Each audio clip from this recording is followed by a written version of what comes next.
Have you ever asked AI for help only to get a response that felt too generic? The reason is simple.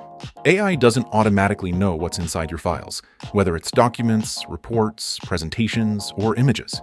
And that's where Chat with Your Files comes in. Instead of relying only on general knowledge, you can upload your own files and bring them directly into the conversation.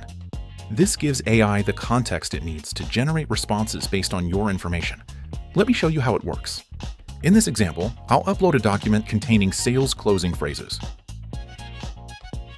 Once the file is uploaded, AI can read and reference the information inside it.